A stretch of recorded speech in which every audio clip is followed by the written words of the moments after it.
A palestra de hoje à noite tem por título Fogo Estranho, e ela fala sobre o Espírito Santo no mundo em que nós vivemos hoje. O Espírito Santo parece ser muito importante na adoração do cristianismo. Levíticos 10:1 diz: E Nadab e Abiú, os filhos de Arão, pegou cada um o seu incensário e colocou fogo nele, e colocou incenso nele, e ofereceu fogo estranho diante do Senhor, aquilo que ele havia proibido. Vejam que o Senhor mesmo tinha acendido o fogo, e o fogo é um exemplo do Espírito Santo que habita entre as pessoas. Mas eles não quiseram pegar aquele fogo. Eles produziram o seu próprio fogo, e assim eles estavam insinuando que eles tinham a mesma capacidade do Espírito Santo. Mateus 24:3 diz: E ele se sentou no Monte das Oliveiras. Os discípulos vieram a ele em particular, dizendo: Conta-nos, quando ocorrerão essas coisas? E que sinal haverá da tua vinda e do final dos tempos? E Jesus respondeu a eles e disse: Cuidado para que nenhum homem vos engane. Então, qual é o grande problema do tempo do fim? É o engano. O engano é o maior problema. Quão enganador será Satanás? Ele será tão enganador, diz a Bíblia, que, se possível, ele enganaria até os próprios eleitos. É isso que eu chamo de enganador. Este é um problema grande. Apocalipse 13:13 diz: E ele faz grandes maravilhas, de modo que até fogo desce do céu sobre a terra à vista dos homens. Isso significa que esta nação protestante, representada pela besta que saiu da terra, faz fogo descer do céu e assim engana os homens. Agora, será que o mundo religioso, será que a religião protestante alega ser capaz de fazer descer fogo do céu? Sim. Vejam esse anúncio da convenção sobre o milagre do fogo novo. Venha e veja o que o Senhor pode fazer por você.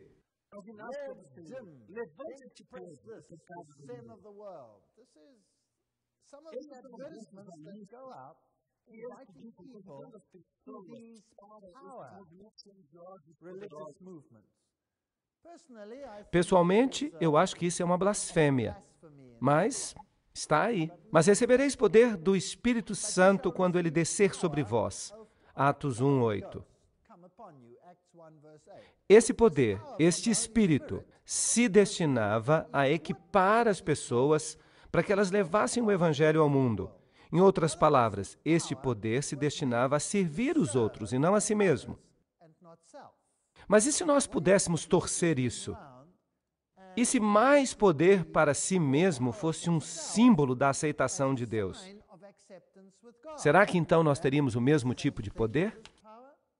A Bíblia diz: Se me amardes, guardareis os meus mandamentos, e eu orarei ao Pai, e ele vos concederá outro Consolador, para que ele possa habitar convosco para sempre, o Espírito da Verdade. João 14:15-17. Em outras palavras, parece que é um pré-requisito para que recebamos este Espírito de Deus, que tenhamos um espírito de obediência.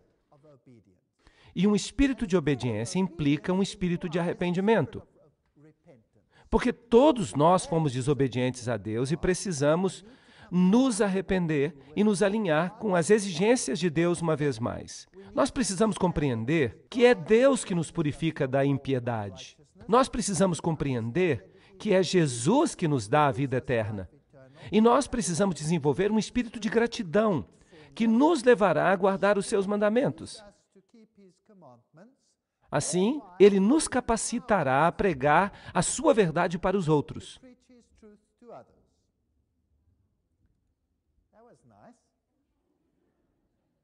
João 3,16 diz: Pois Deus amou o mundo de tal maneira que ele deu o seu único Filho, para que todo aquele que nele crê não pereça, mas tenha a vida eterna. Vocês conseguem perceber a centralidade do Evangelho? O Evangelho deve ser centrado em Cristo. Ele deve ser centrado em Cristo e não centrado no eu. Isso significa submissão a Cristo e não submissão ao eu. Mas se caminharmos na luz, como Ele está na luz, nós teremos comunhão uns com os outros, e o sangue de Jesus Cristo, seu Filho, nos purifica de todo o pecado. 1 João 1,7. Caminhar na luz de Jesus. Hoje existe uma outra forma de poder religioso. As pessoas de poder, a Convenção de 94 relata, desde o final da década de 60, a religião do poder no mundo tem incentivado homens de forma poderosa, literalmente milhões de pessoas, a aderirem a esse tipo de adoração. E assim nós descobrimos que a renovação carismática é o elemento desse tipo de culto hoje. A Bíblia diz que o Espírito Santo nos convence do pecado. E quando ele, o Espírito Santo, vier, convencerá o mundo do pecado, da justiça e do juízo.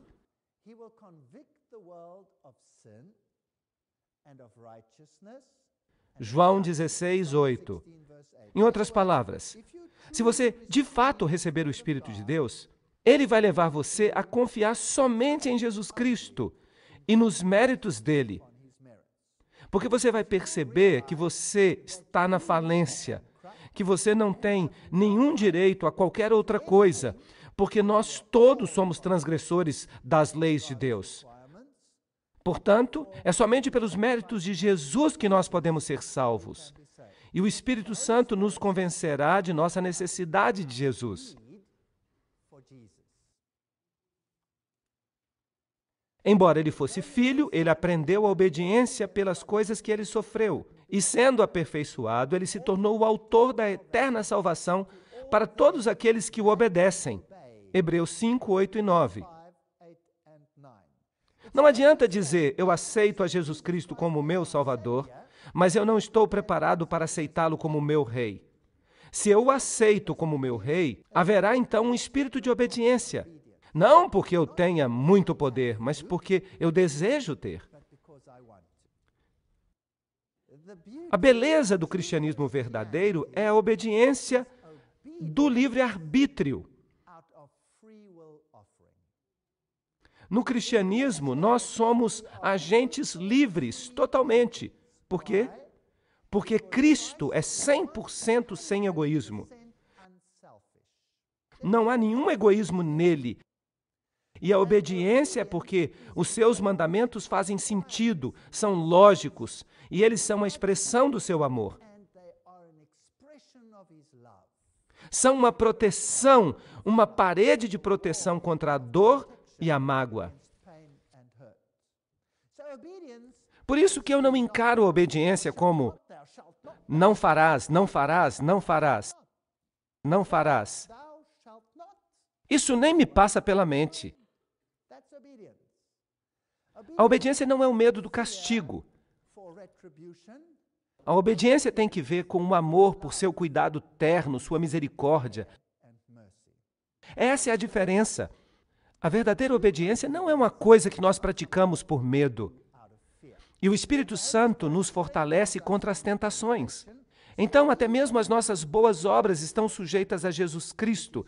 E eu só posso confiar em mim mesmo na questão da obediência se eu dependo dele e dos seus méritos. Será que isso de alguma forma faz sentido? Ele não tem nenhum egoísmo.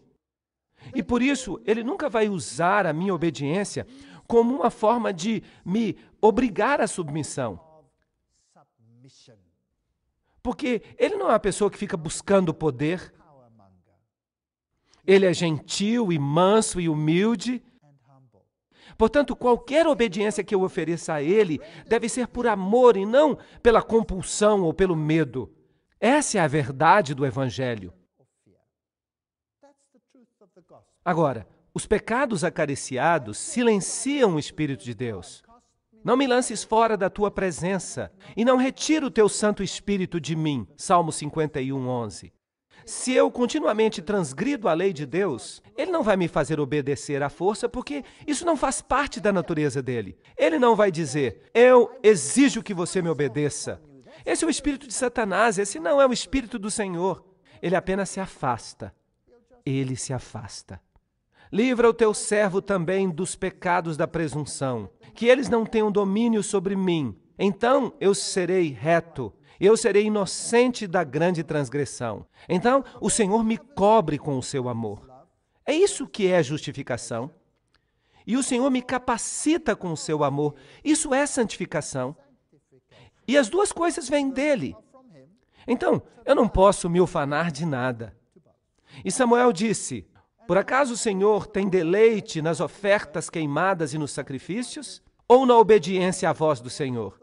Eis que obedecer é melhor do que sacrificar, e ouvir melhor do que a gordura de carneiros. 1 Samuel 15, 22. Mas nós não podemos correr o risco de não compreender essa obediência. É vital que compreendamos a obediência do jeito certo. Mas o Confortador, esse não é um nome lindo, que é o Espírito Santo, a quem o Pai enviará em meu nome, ele vos ensinará todas as coisas e vos fará lembrar de todas as coisas, de tudo o que eu tenho vos dito. João 14, 26. Então, além de nos levar ao arrependimento e a Jesus Cristo, ele também nos conforta. Ele nos dá esperança. Então, em Jesus há esperança, e em Jesus nós somos impressionados com aquelas coisas que nos erguem. É isso que o texto está dizendo, e este é um texto lindo. O Espírito Santo nos leva à verdade, e a Bíblia diz que Jesus é o caminho, a verdade e a vida. E nós somos testemunhas dessas coisas. E também o Espírito Santo, quem Deus deu a todos aqueles que o obedecem. Atos 5:32. Por amor. Esse é o verdadeiro relacionamento. O desejo de fazer o que é certo e de pedir ajuda a Deus nesse processo. Então, o Espírito Santo traria as pessoas ao arrependimento do pecado, guiando-as numa compreensão mais plena da verdade sobre Deus e Jesus Cristo. E há muitos textos que provam isso. Em segundo lugar, o cumprimento é para beneficiar aqueles que são trazidos à igreja pelo testemunho do Evangelho. Ele capacita as pessoas a proclamarem o Evangelho e as boas novas e a viverem a vida que Jesus gostaria que eles vivessem. E o dom de línguas, por exemplo, ele foi dado para que o Evangelho pudesse ser distribuído nas várias línguas. Atos 2:2 diz: cada um ouvia em sua própria língua, em sua língua materna. Nós percebemos que há uma associação entre línguas e profecias. E assim, as línguas servem para comunicar o Evangelho. Tudo que Jesus faz é sem egoísmo. Agora, as principais igrejas estão vazias. Vejam que nos dias que eles costumavam a falar de Jesus como Salvador do pecado, as pessoas começaram a deixar a igreja. E outros grupos começaram a crescer dramaticamente. Então, por isso, nós temos as igrejas do poder. E elas crescem tanto. E onde há esse tipo de coisa, então algo acontece ali. E as pessoas, de fato, veem essas coisas, elas as percebem. Tudo começou com o movimento pentecostal. E com este homem, David du Plessis, um homem da África do Sul. Ele foi o primeiro presidente do Conselho Mundial Carismático. E é por isso que eles o chamam de Senhor Pentecoste. Aqui estão alguns símbolos que eles usaram, triângulos e peixes, essas coisas. Deixe-me lembrar a você sobre o que nós temos falado aqui toda noite, que alguns desses símbolos se relacionam às antigas religiões de mistério e foram perpetuados através dos Cavaleiros Templários, dos Rosa Cruz, da maçonaria e dos Illuminati. E de acordo com este diagrama, eles controlam o Concílio Mundial de Igrejas e o movimento da Nova Era. Nós tivemos uma palestra inteira sobre isso e falamos a respeito de toda a filosofia por trás disto. Agora vamos tentar compreender a filosofia que está por trás, o pensamento moderno das religiões do poder. Este é o livro, Em Sua Presença, de E.W. Kenyon. Foi através deste livro que o movimento carismático, no seu início, começou a divulgar a sua doutrina.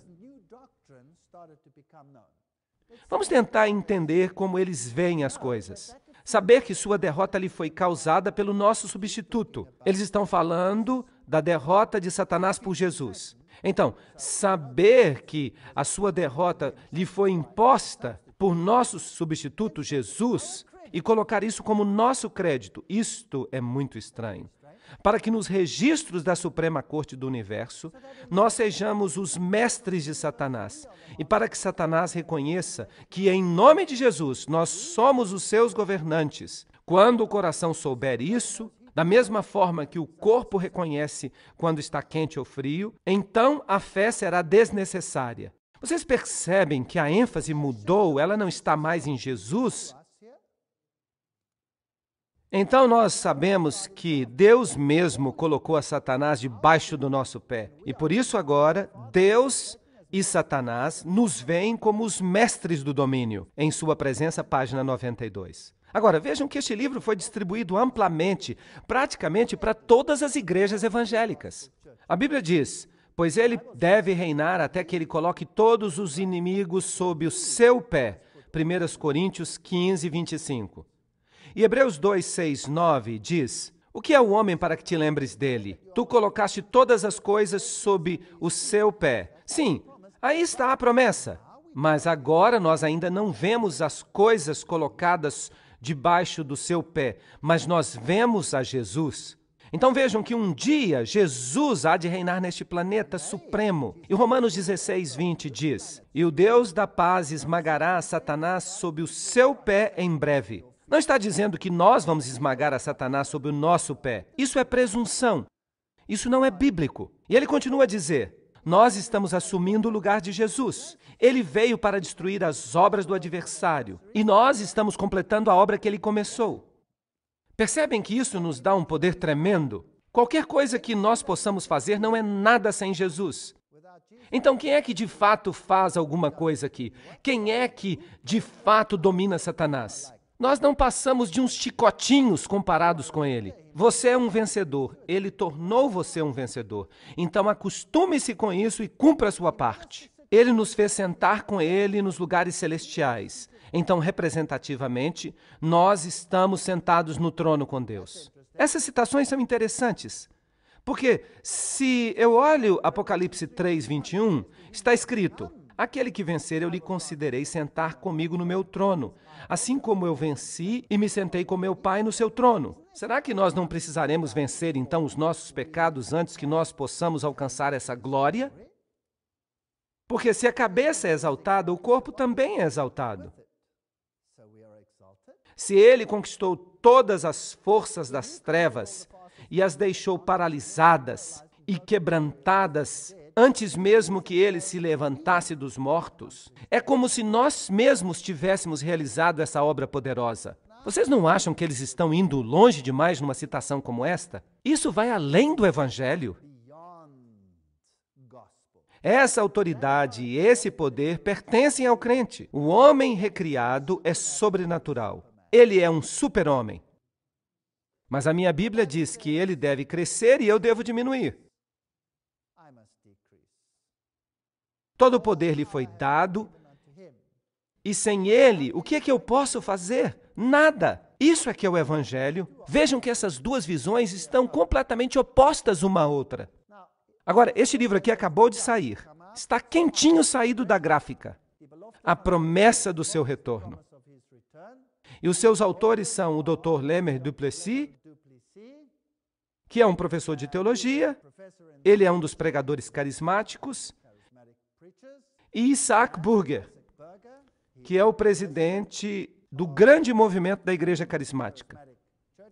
Também Nico Landman, que é o presidente federal de todas as igrejas pentecostais. Anton van Deventer, que é o moderador da Igreja de Deus. São todos figurões neste grupo de autores. Aí está uma fotografia deles. Vocês podem conhecê-los se vocês desejarem. Isso é o que eles escrevem na página 158. O velho concerto foi anulado com a traição de Judas. Esta é uma linguagem estranha. Como é que o velho concerto podia ser anulado com a traição de Judas? Eu pensava que era a cruz que mudava as coisas. Aqueles que tentam guardar a lei, eles não estão espiritualmente amadurecidos. E eles não receberam o Espírito Santo.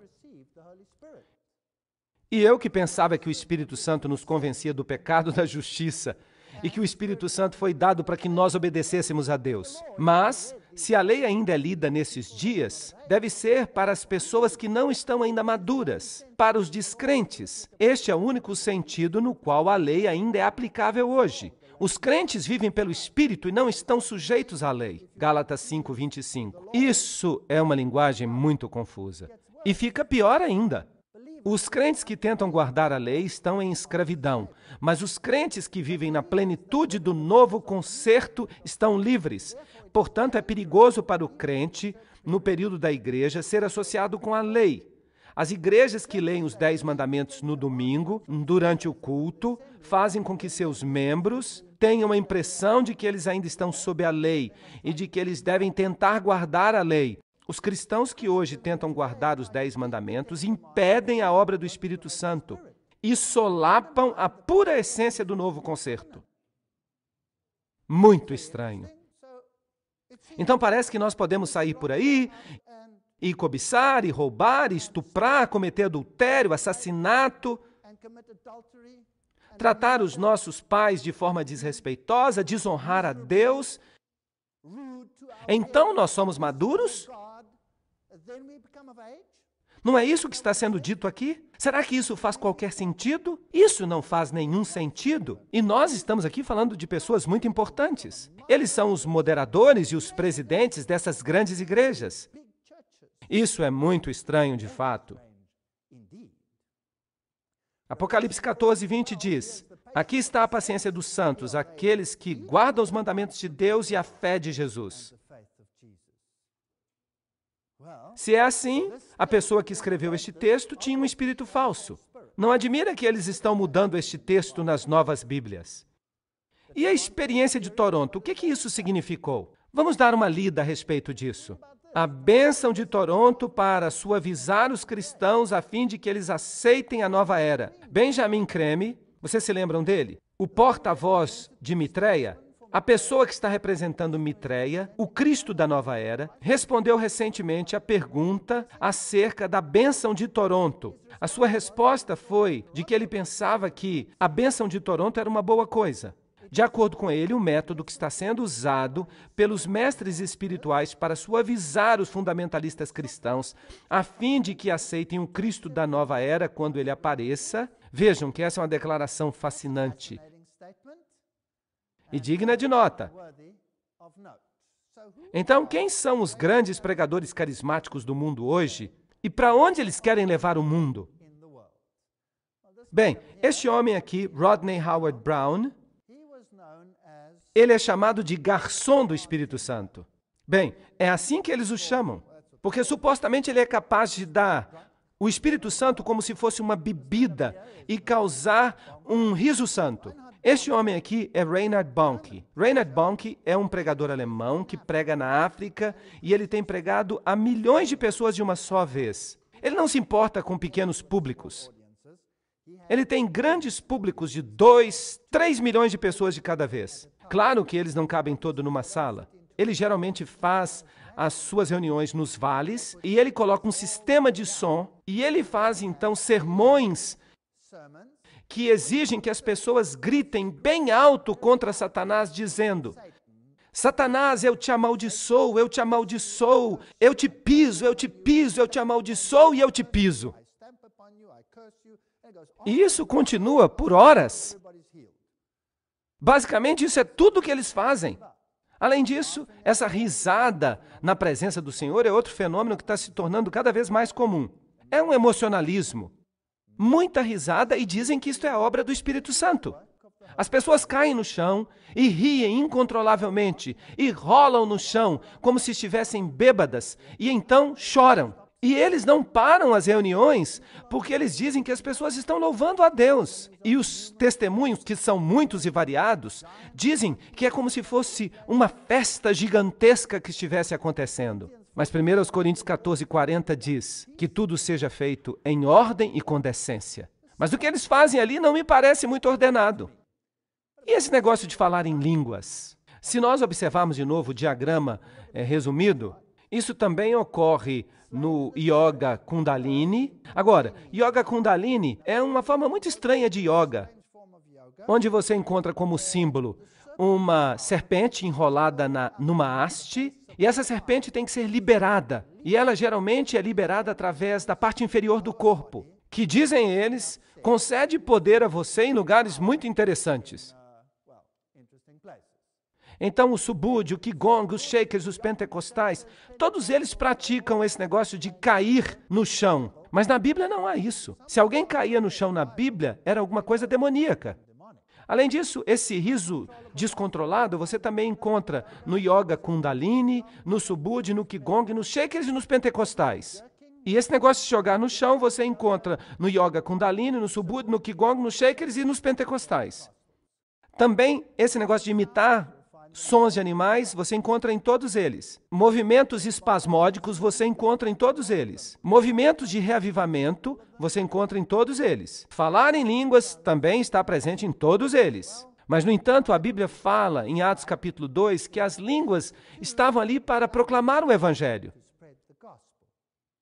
Então, tudo isso é muito estranho. Agora, os vídeos que eu vou mostrar para vocês hoje à noite podem incomodá-los um pouco. Mas nós precisamos de fazer uma comparação para entender o que está de fato acontecendo. Então, nós precisamos pedir ao Senhor que Ele nos proteja. E se nós observarmos as religiões orientais, eles têm o costume de bater em gongos. Aqui estão os rituais de adoração ao sol, eles são muito comuns. Uma forma de culto que nós temos no Oriente é a adoração de Súria. E dizem que Súria viaja pelo céu no dia 25 de dezembro em sua carruagem, do mesmo jeito que o Papai Noel. E levantar os braços é muito comum na adoração do Kundalini e também na adoração de Súria. E esperar o nascer do sol, a adoração matutina. Este aqui é o famoso templo Konarak, na Índia, onde vocês observam essas mulheres fazendo essas danças. Agora, cada movimento de mão tem um significado. E a maioria dessas danças tem uma função esotérica e erótica. Elas se referem à sexualidade e, às vezes, sexualidade extremamente perversa. Eles deviam censurar essas estátuas que estão espalhadas por este templo. Aqui estão elas, podem dar uma olhada. E eu tive que cobrir algumas partes dessas estátuas porque elas são muito pornográficas. Dizem que é daí que vem o poder. Nada mais é do que um antigo culto da sexualidade, como na religião de Ísis. Agora, no Yoga Kundalini, o que acontece é que você dança e você se movimenta num ritmo, um ritmo muito forte. E então as forças empurram você para as partes mais baixas do corpo. E uma vez que isto acontece, então você se abre para o Espírito que entra em você e lhe dá o seu poder. Mas, na minha opinião, isso não passa de possessão demoníaca. Eu acho que eu não devia mostrar para vocês o próximo vídeo, mas eu vou mostrar. Por favor, aqueles que não querem ver, fechem os olhos.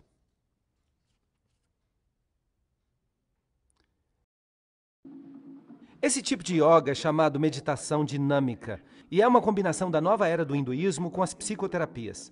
Este exercício aqui envolve uma respiração vigorosa, hiperventilação, a fim de despertar a força da serpente, chamada Kundalini, que os gurus acreditam que jaz enrolada na base da nossa espinha.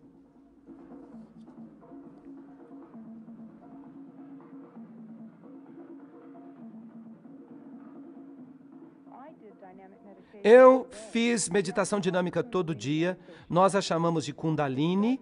Ela começa com uma respiração catártica e a razão para isso é movimentar a sua energia, tirá-la da sua cabeça e colocá-la no seu corpo. E você então apenas respira.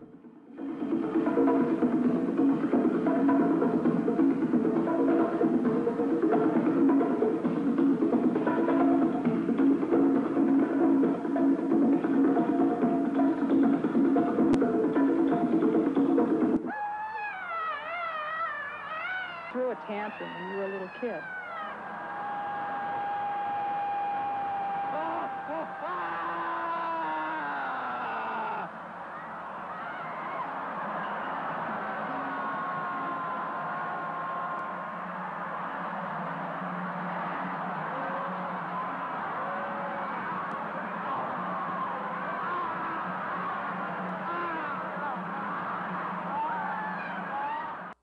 Bem, isso basta. É isso que acontece nas religiões orientais. Agora, você deve pensar que isso é vergonhoso. Então espere até você ver o que acontece nas religiões cristãs. E você vai me dizer se há diferença entre as duas coisas. O tambor, claro, é muito importante nisso, porque o tambor dá o ritmo. É por isso que no culto do santuário, na Bíblia, nunca se permitiu o uso do tambor. O tambor só foi usado pelas mulheres e era uma espécie de pandeiro quando os soldados voltavam da guerra e servia como uma expressão de alegria. Não era usado durante o culto. O tambor é sagrado no ritual africano.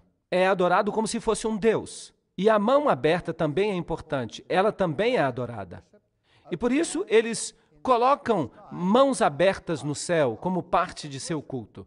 O cardeal Joseph Swain, um recipiente do prêmio Templeton, e nós já observamos as conexões que há em relação a este prêmio. Lembrem-se que o Vaticano II, como nós já discutimos numa palestra anterior, diz que depois de 1962, os cultos precisavam ficar mais animados. Tinha que haver movimento dos braços, gestos, movimentos do corpo, exclamações internas, externas. Todas essas coisas tinham que acontecer.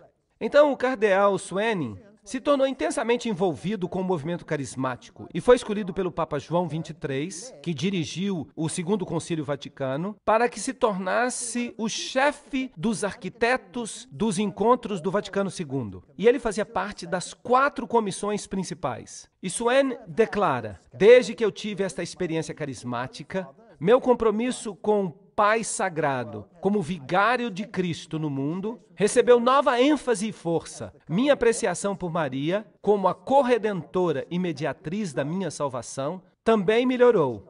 Minha apreciação da missa como sacrifício de Cristo também recebeu grande melhoria. Então, esse espírito que deu a ele essa experiência carismática, levou a Bíblia ou as doutrinas de Roma? Certamente ele não o levou para a Bíblia. Por isso eu não creio que era o espírito de verdade. E Swain também dirigiu a Segunda Conferência Mundial, fazendo o discurso de abertura, uma conferência sobre religião e paz. Ele recebeu a bênção do Papa Paulo VI. As delegações ficaram especialmente impressionadas com o papel importante que a unidade religiosa desempenhará no estabelecimento de um governo mundial que virá em breve.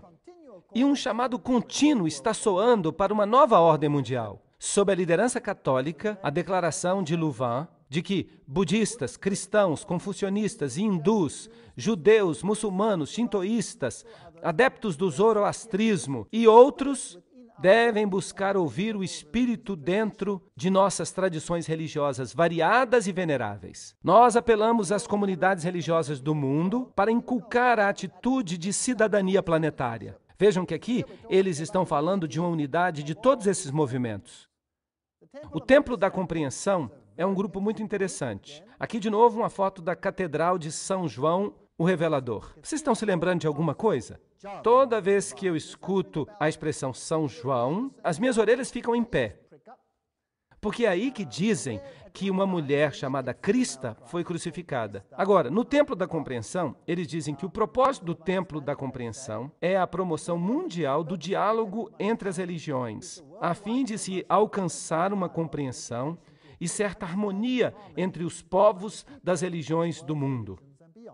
O Templo da Compreensão mantém um forte compromisso com a integridade de cada religião ou tradição de fé e crê que cada um de nós pode servir melhor à verdade ao honrar as verdades inerentes em todas as tradições. Isso significa que todos devem aceitar o que os outros ensinam, sem levar em consideração se está em harmonia com o que a Bíblia diz.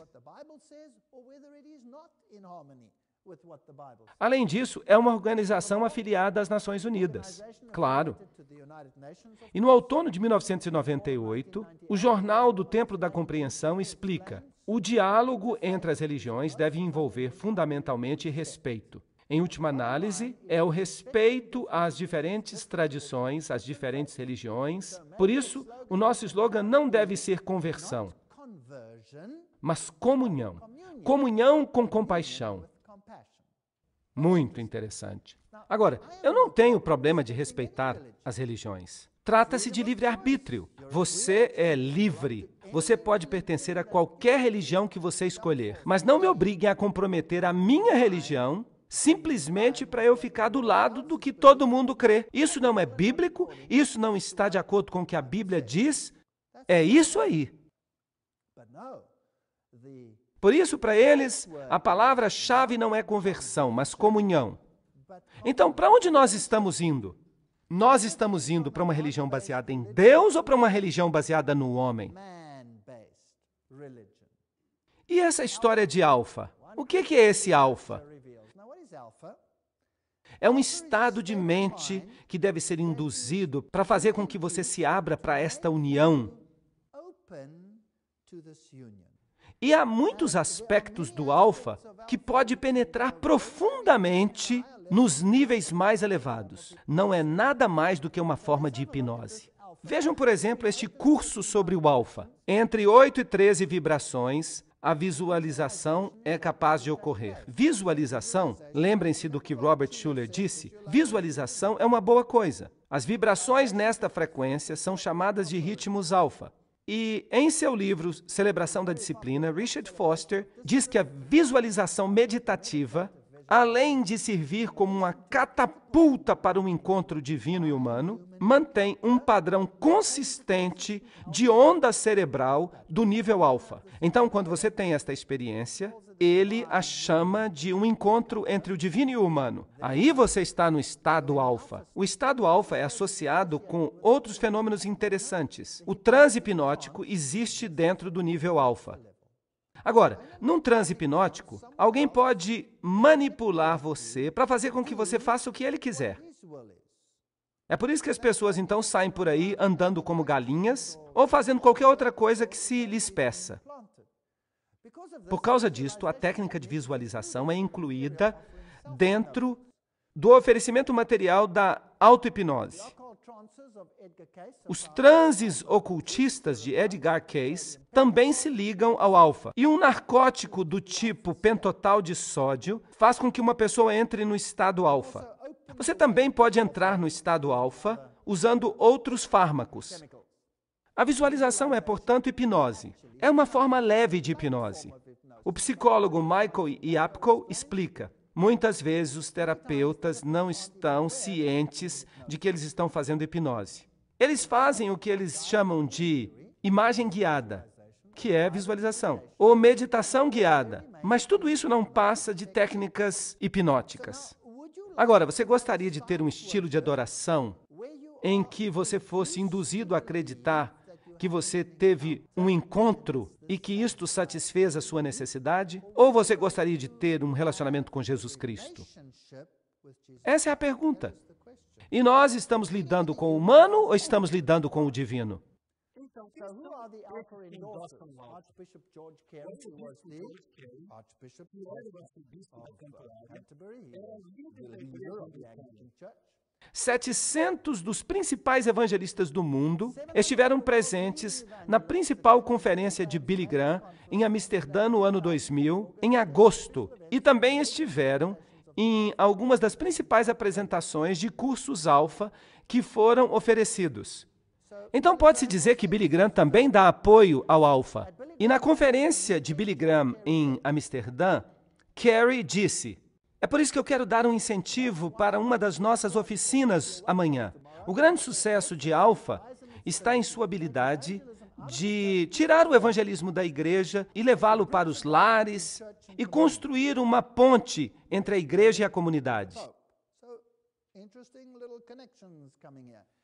Então, você pode pegar o alfa e levá-lo para casa. E você não precisa ter um alfa em larga escala na igreja, você pode ter em pequenos grupos. Você pode induzir este estado ao preparar a pessoa e, eventualmente, essas pessoas estarão abertas ao Espírito Santo e elas serão capazes de falar em línguas.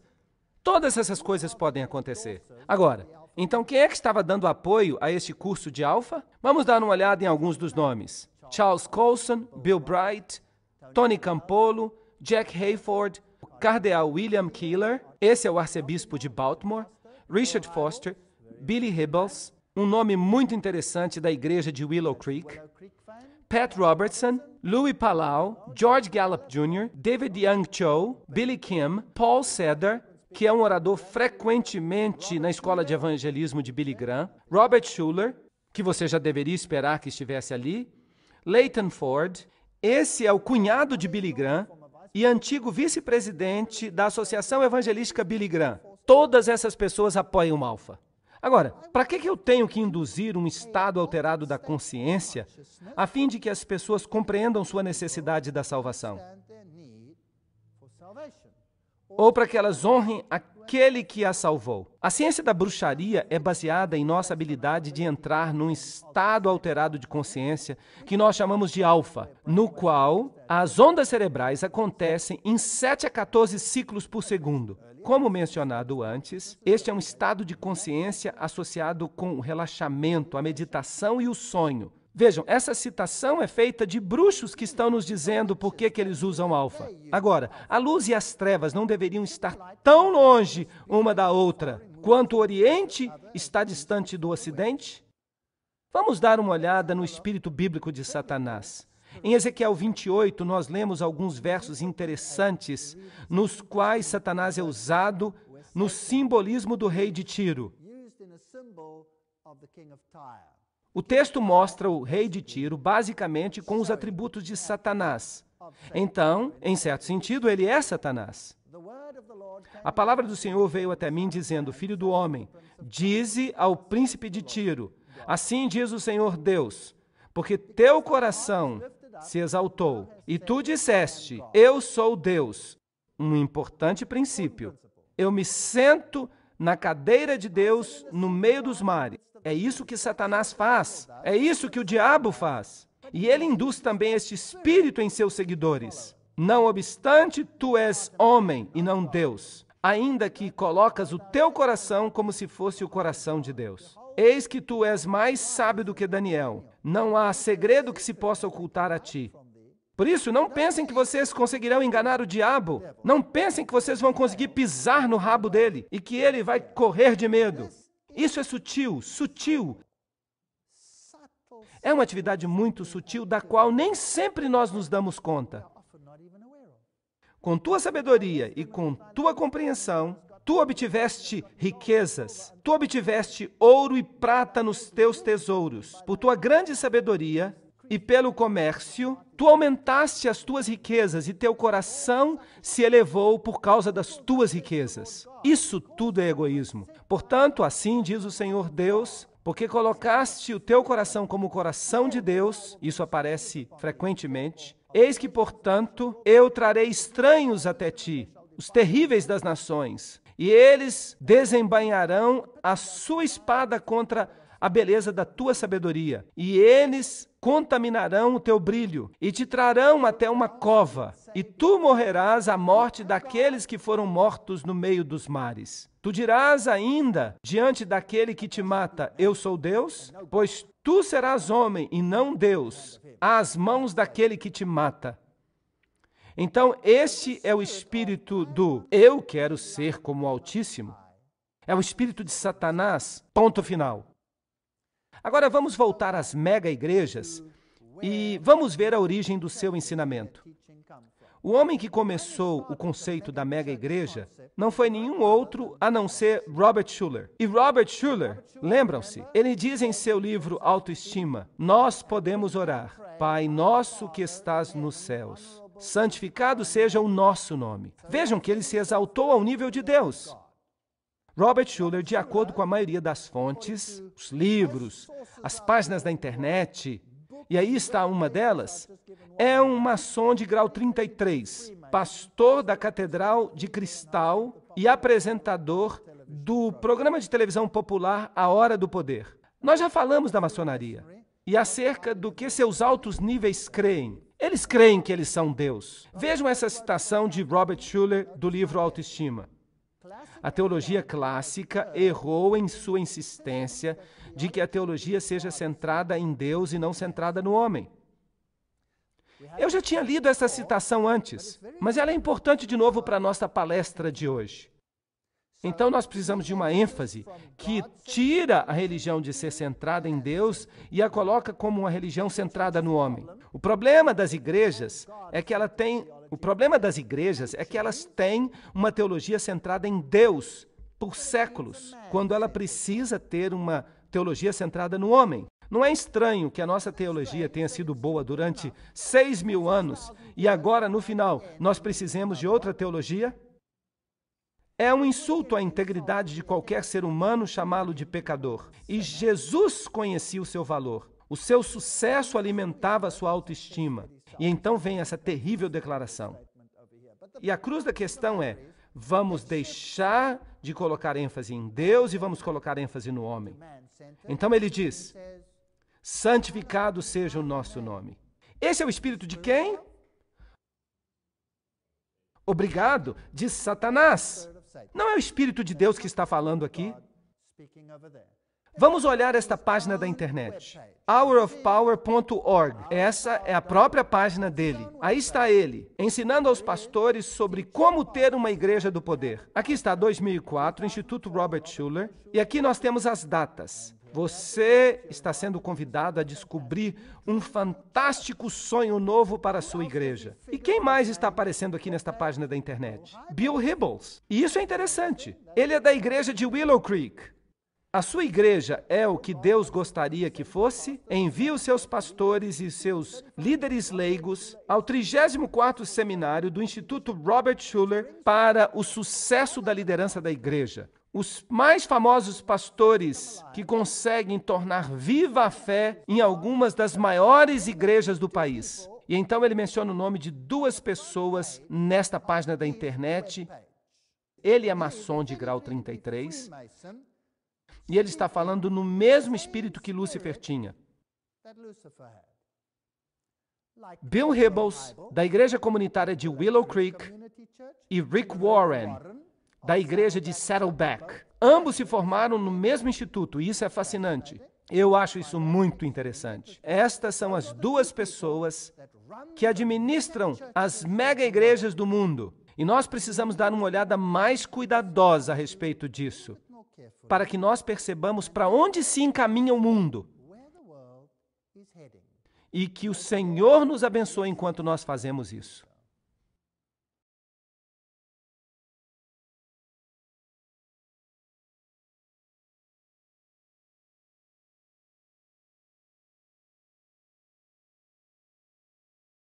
Na sessão anterior, nós vimos que Bill Hybels e Rick Warren, que são os líderes mundiais das mega-igrejas, que eles são endossados por Robert Schuller. Bem, de fato, ele ainda vai mais longe.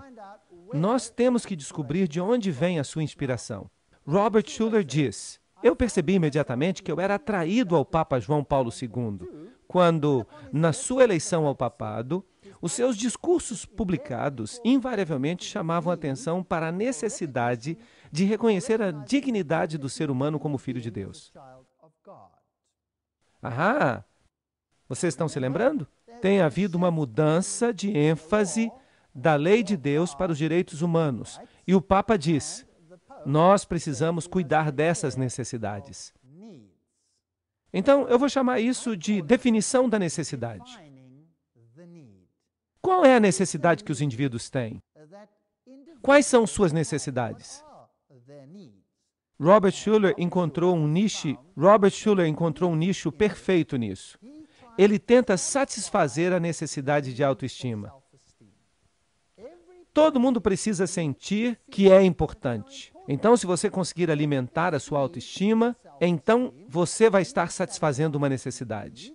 Satisfazendo algo que as pessoas realmente querem. E isso enche as igrejas. Mas a pergunta é: será que isso está trazendo o evangelho do arrependimento e da salvação em Cristo Jesus? Sim ou não? Não. Tem havido uma mudança. Em vez de colocar Deus no centro, nós estamos colocando quem no centro? O homem. E como nós dissemos, Bill Hybels estava nesta página da internet. Então vamos ver onde ele se encaixa. Os homens que inspiraram Bill Hybels. Um é o Dr. Gilbert Bilezikian. Ele é um professor nascido na França. Eu não sei se eu pronunciei o nome dele certo. Ele é da Faculdade Trindade, em Deerfield, Illinois. Foi aí que ele doutrinou Bill Hybels para esse novo tipo de ministério. Agora notem o que Robert Schuller, um maçom de grau 33, de acordo com muitas fontes, como nós já vimos. Vamos ver o que ele diz sobre este jovem. Eu fui a primeira pessoa a apresentar um crescimento de igreja real à igreja americana. Hybels se tornou a primeira pessoa a pegar esses princípios, refiná-los, maximizá-los até o último grau de seu potencial. Eu tenho muito orgulho dele. Eu o considero um filho. Eu acho que ele foi a melhor coisa que aconteceu ao cristianismo em nossa época. Bill Hybels está fazendo o melhor trabalho entre todas as pessoas que eu conheço. Bem, se Robert Schuller diz isso, eu ficaria muito preocupado. Eu encararia isso com muito cuidado. George Barna, um famoso estrategista de crescimento de igreja, disse que tanto Bill Hybels e Rick Warren já foram tão longe a ponto de dizer: é crítico que nós tenhamos em mente um princípio fundamental da comunicação cristã. O auditório, não a mensagem, é soberano. Então quem é Deus? O auditório. O auditório é Deus. Se nossa publicidade vai parar as pessoas no meio de seus horários atribulados e fazê-las pensar sobre o que nós estamos dizendo, nossa mensagem tem que ser adaptada às necessidades do auditório. Aqui vejam de novo a ênfase nas necessidades. Vamos satisfazer as necessidades das pessoas. E aqui nós temos um crítico, G.A. Pritchard, que escreveu este livro, Os Cultos Voltados para os Adoradores de Willow Creek. É um livro da Baker Books, e ele diz: será que Willow Creek está correta ao ensinar que um relacionamento com Cristo vai fornecer uma vida de satisfação? A resposta é curta: não. A satisfação pessoal é o objetivo dominante da grande maioria dos americanos. Nesse contexto, é uma grande tentação para os evangelistas americanos argumentarem que o cristianismo é um meio para uma vida mais satisfatória. A igreja se torna, então, outro lugar que promete satisfazer as necessidades emocionais.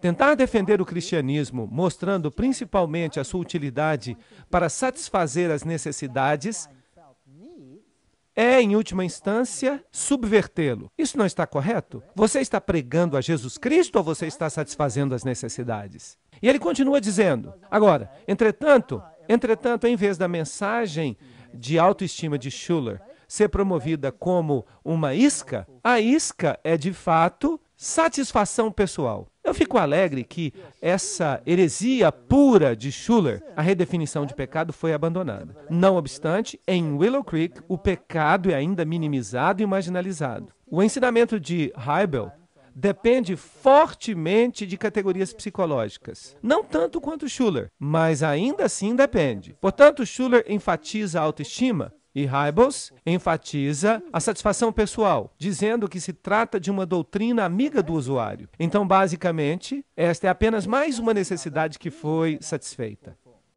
E o que dizer de Rick Warren? Ele é o pastor da igreja da comunidade do Vale de Saddleback, com 14 mil membros no condado de Orange. E ele escreve em seu livro Uma Igreja com Propósito, que está sendo usado, é claro, como manual em muitos círculos, que ele tem o princípio do pragmatismo. Ele diz que os pastores precisam aprender a reconhecer o movimento do Espírito de Deus e a ir com esse movimento. Se você vê que algo está acontecendo, então vá junto com isso. Pegue a onda espiritual de crescimento. Se ela funcionar, é porque deve ser certa. E ele encoraja, então, os jovens pastores a deixar para trás a velha música da igreja e a usar o jazz ou o rock ou qualquer coisa que consiga se conectar com as pessoas. Essas são todas citações. Ele anima as igrejas a imitarem a cultura, a vestirem a roupa da cultura na igreja. Deixe o cabelo crescer, venha para a igreja e traga o seu sanduíche,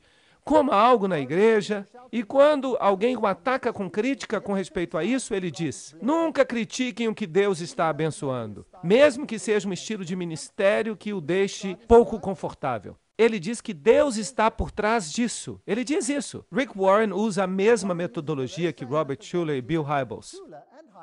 Não é surpreendente que Schuller elogie o livro na contracapa. E Hybels enfatiza o livro em seu website da internet de Willow Creek. Warren passou 12 semanas indo de porta em porta perguntando às pessoas quais eram suas necessidades. Bem, Então agora você tem essa longa lista de necessidades. Trata-se de uma comunidade pobre, eles não têm dinheiro para consertar o carro. Então nós vamos fazer uma comissão de necessidades. E os mecânicos da área vão se reunir e ajudar as pessoas pobres. Isso satisfaz uma necessidade. Nós consertamos o carro deles. Então, é muito útil vir a esta igreja, porque é uma igreja que satisfaz as necessidades. Se você tem problemas conjugais, eles têm um grupo para ajudar pessoas com problemas conjugais. Eles satisfazem essa necessidade. E se você tem problemas com a grama, você não tem filhos para cortar a grama, então, e assim no fim, todo mundo está ocupado satisfazendo as necessidades. Tão ocupados que deixam de pregar o evangelho. Será que isso é cristianismo? Será que isso não é o trabalho de um clube social? Será que isso não é o trabalho do governo? Para que nós pagamos os impostos? Será que nós não estamos assumindo as funções do governo na igreja? Sim ou não? Cuidar das necessidades dos menos privilegiados? Isso deveria ser a função do governo.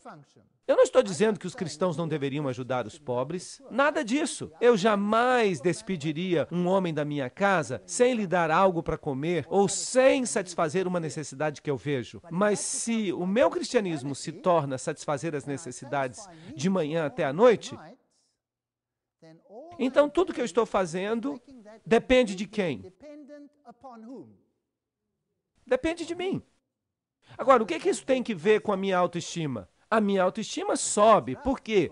Porque eu sinto que as pessoas precisam de mim. E quanto mais as pessoas precisam de mim, mais eu satisfaço as necessidades da comunidade. É muito bom estar numa situação assim. Mas e Jesus Cristo?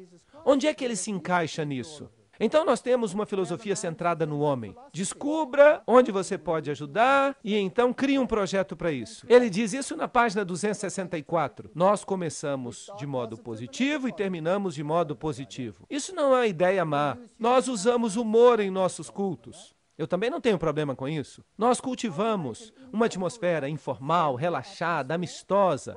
Bem, eu vou para a igreja para adorar a Deus e Deus diz que Ele é um Deus maravilhoso. Então que o mundo inteiro fique reverente diante dele. Eu não vou para a igreja para tirar os meus sapatos e relaxar. Ali eu estou na presença do Deus Santíssimo. Então com isso eu tenho um problema. Então nós tomamos a decisão estratégica de parar de cantar hinos em nossos cultos. E nós começamos a atrair milhares de pessoas por causa da nossa música. Saddleback tem agora uma orquestra completa de rock popular. E por isso agora nós tocamos mais música do que cantamos. Então o que nós estamos fazendo agora? Nós estamos satisfazendo a necessidade de entretenimento. Bom, o que nós temos em comum com os descrentes não é a Bíblia, mas nossas necessidades comuns, nossas mágoas, nossos interesses como seres humanos. Você não pode começar com um texto. Bem, Rick Warren, você está falando como Schuller. E ele também falou como o diabo. Tudo isso é exatamente a mesma coisa. Você tem que fazer os membros se sentirem especiais. Eles precisam se sentir especiais. Claro que eles são especiais. Eles são filhos do Deus vivo. Mas o único no qual você pode confiar a respeito disso é o próprio Deus. Porque Ele não tem egoísmos. O único e verdadeiro culto vem de uma total entrega de si mesmo, voluntariamente, porque Deus nunca força você. E você somente pode confiar os seus sentimentos interiores a alguém como Deus, que é totalmente sem egoísmos e que nunca vai coagir você a fazer nada. Não, porque se você confia a si mesmo ao espírito de Satanás, você tem um problema, porque suas necessidades nunca terminarão. Os pobres nós sempre os teremos conosco, certo ou errado? Bem, e se a sua religião se volta exclusivamente para os pobres, então de fato você é um católico. Eu posso pegar pessoas pobres e posso fazer isso a minha religião também, mas eu nunca vou ficar sem gente com necessidades. Então é preciso praticar essas coisas sem negligenciar outras. Ou seja, nós precisamos levar essas pessoas a Cristo, precisamos levá-las ao arrependimento, precisamos levantá-las até Jesus Cristo. Porque Mateus 6,31 diz, portanto, não considereis o que haveis de comer ou o que haveis de beber, Ou que haveis de vestir? Será que isso então não é a religião da necessidade? Deus diz, não considereis essas coisas, pois os gentios também buscam essas coisas. Mas o vosso Pai Celestial sabe das vossas necessidades. Portanto, buscai primeiramente o reino de Deus e a sua justiça, e todas essas coisas vos serão acrescentadas. Mas as pessoas pegaram este texto bíblico no mundo moderno e o viraram de cabeça para baixo. E dizem, não é desse jeito, mas de outra forma. Nós vamos satisfazer as necessidades. Afinal de contas, Deus, nós não precisamos de você. Nós somos super-homens. Isso é a mais alta arrogância. Arrogância do tipo mais elevado. E ela é enganosa porque ela funciona. Todo mundo fica satisfeito. O que recebe alguma coisa está satisfeito. E o que dá alguma coisa está satisfeito. Mas e o Senhor? Onde entra o Senhor? Essas pessoas observam e sorriem, enquanto as pessoas se perdem porque não se arrependem de seus pecados. Mas você acha que Deus está sorrindo? Eu não penso isso. O estilo de música que você escolher para usar no seu culto será muito importante. Uma das decisões mais importantes da vida da sua igreja. Então, pega-se a igreja de Arnold Robert ou Kenneth Hagin. Um usa rock contemporâneo e o outro usa música sertaneja.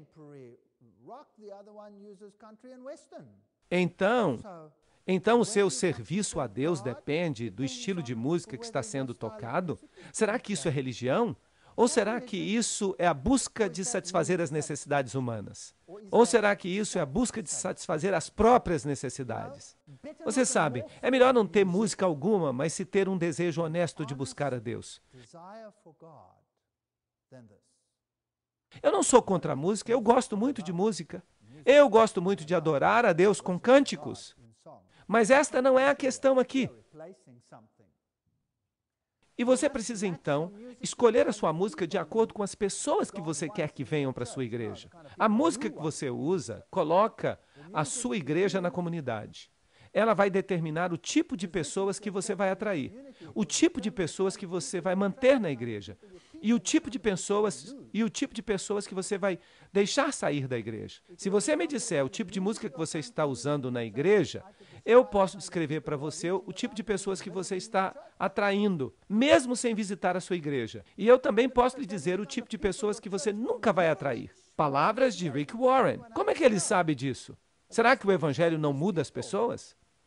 Colossenses 3,16 diz que a palavra de Cristo habite em vós ricamente em toda sabedoria, ensinando e admoestando uns aos outros em salmos e hinos e cânticos espirituais, cantando com graças em vossos corações ao Senhor. Veja que aqui a ênfase não é em estilo. E se você pensa que colocar uma letra cristã vai mudar alguma coisa, eu lhes digo que não vai mudar nem um jota. Vamos então falar de música. A não neutralidade da música é claramente reconhecida até pelos próprios músicos. Por exemplo, Howard Hanson, famoso compositor e antigo diretor da Escola Eastman de Música em Rochester, Nova York, diz: a música é composta de muitos ingredientes e, de acordo com a proporção desses componentes, ela pode ser suavizante ou revigorante, enobrecedora ou vulgarizante, filosófica ou orgíaca. E isso é verdade. Ela tem poder para o bem ou para o mal. Ela não é neutra. Então eu não me importo com o que Warren diz. Ele diz que o estilo não importa, desde que a letra seja cristã. Mas isso não é bíblico e tampouco é sensato. Aqueles que defendem o uso de rock para a adoração e evangelismo, eles dizem que a música não tem qualidades morais. Essa visão é enfaticamente declarada naquilo que é conhecido como o credo do roqueiro cristão. Então, essa revista popular, a revista CCM, diz o seguinte: nós acreditamos que essas verdades são fáceis de perceber, que toda música foi criada igual, que nenhum instrumento ou estilo de música é em si mesmo mau, que a diversidade da expressão musical que flui do homem é uma evidência da criatividade sem limites de nosso Pai Celestial. O famoso Jimi Hendrix declara o seguinte: você pode hipnotizar as pessoas com a música e você pode atingir o seu ponto mais vulnerável e você pode então pregar ao seu subconsciente o que quer que você queira. Então, a música não é neutra. Em seu intrigante livro, A Música no Equilíbrio, Frank Gerlach e Kurt Wurzel reconhecem que um grande segmento da comunidade cristã abraçou com entusiasmo a música do mundo, bem como a filosofia associada a ela.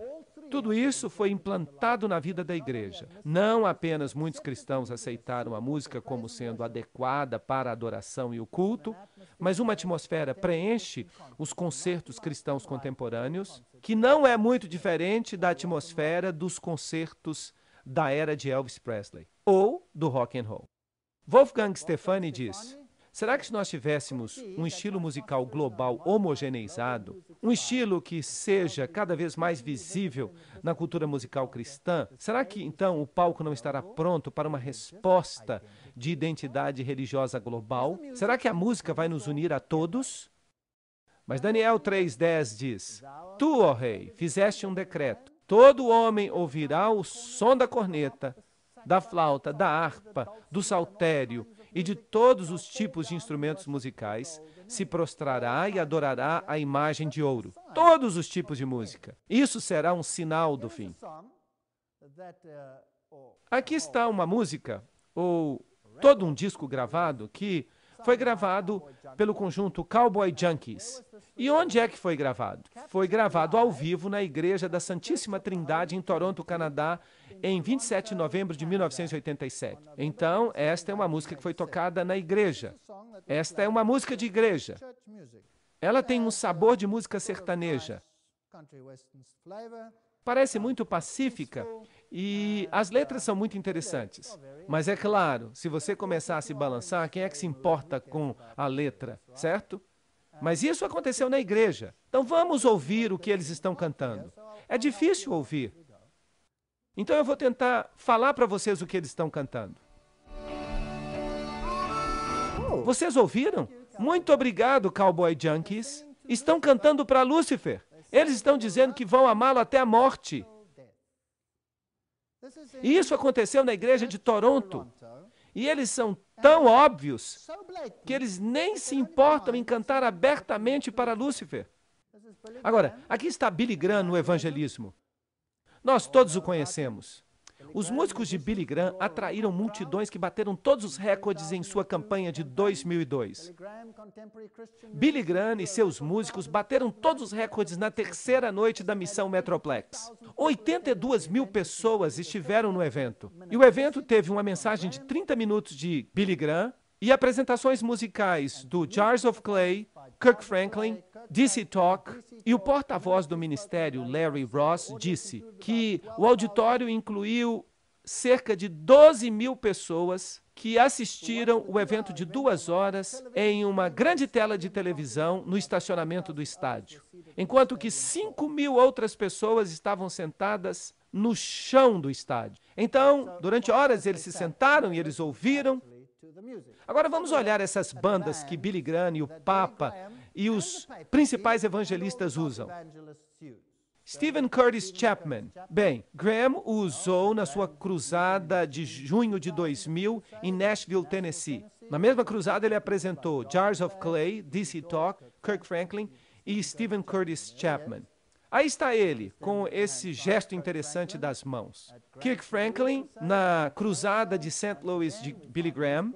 De novo, nós descobrimos que os convidados musicais incluíram Michael W. Smith, Charlie Daniels Band, Kirk Franklin, DC Talk e C.C. Winans. Todos são bandas. Todos têm as suas bandas.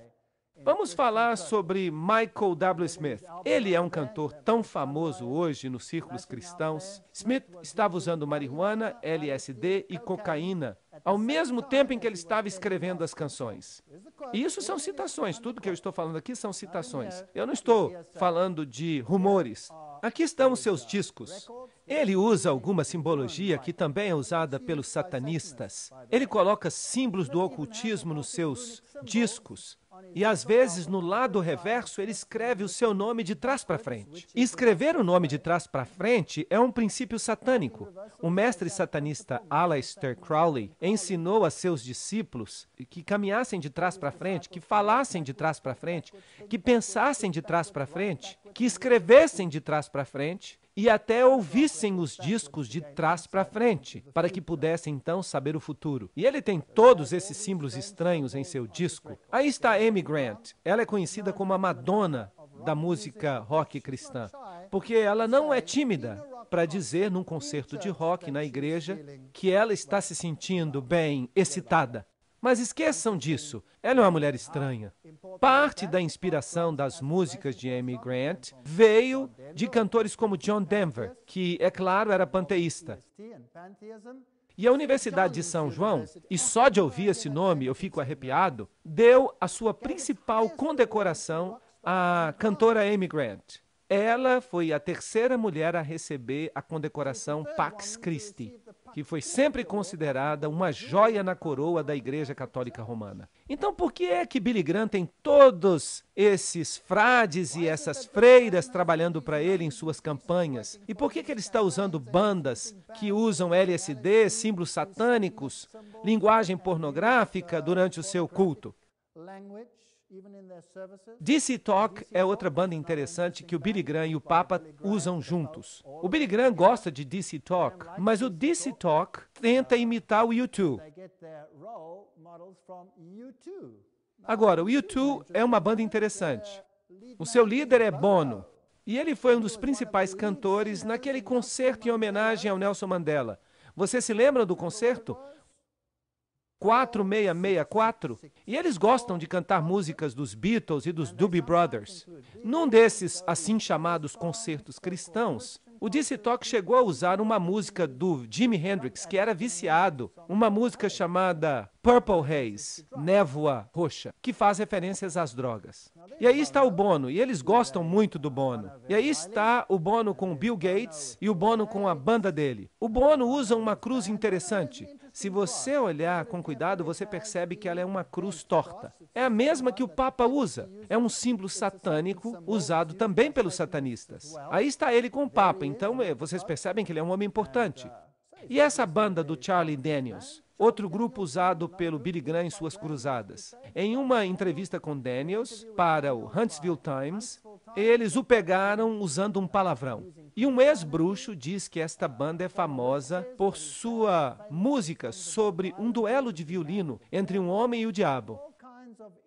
Mas essa perversão da música sertaneja não tem desculpas. E Jars of Clay, uma das mais populares bandas de música cristã, essa banda tenta imitar os Beatles e outros grupos. E o que mais eles fizeram? Eles tocaram para Billy Graham. Este grupo musical gravou uma música para um filme pornográfico, cheio de nudez, violência gráfica e 83 obscenidades. E nós podíamos continuar falando. Será que esses são bons modelos para os cristãos de hoje? Você acha? Bem, vamos agora examinar o tipo de música que é tocado quando o Papa está por perto. Ouçam uma voz do vídeo. Ver o Papa é uma experiência que só acontece uma vez na vida. Por isso que eu vim vê-lo. É uma coisa muito legal.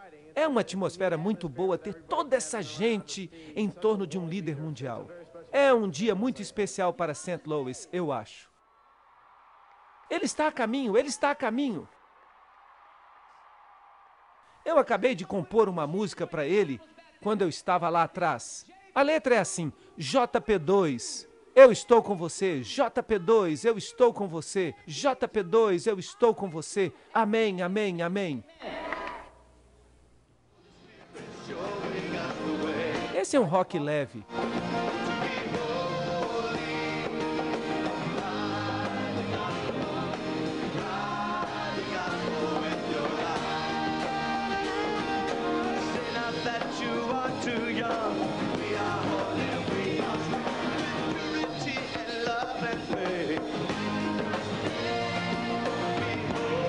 Quem é santo? O Papa?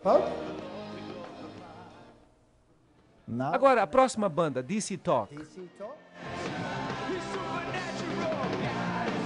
É uma coisa sobrenatural.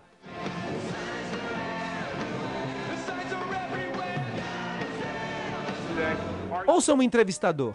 Você tem certeza que tem algum tipo de mensagem evangélica numa música tão alta? Claro que o evangelho está aí. O evangelho está presente em todos os sistemas de entrega, com os nossos velhos órgãos, os nossos grandes hinos, da reforma e depois, A música é um bom veículo para transportar boas novas. E esta é uma boa notícia. Talvez não sejam as boas novas com as quais nós estejamos acostumados a ouvir, mas os jovens entendem. Bem, os boatos se comprovam. Acabaram de nos dizer que o Big Mac, ele mesmo vai cumprimentar o Papa João Paulo II. Big Mac himself greeting Pope John Paul II. Os jovens aqui tiveram a oportunidade de presenciar isso. Foi tudo muito bom. And they got even more exciting.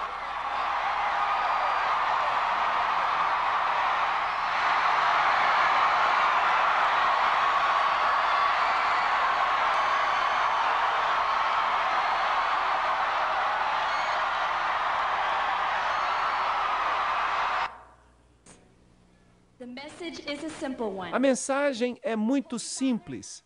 Pai Santo, os jovens da América amam você.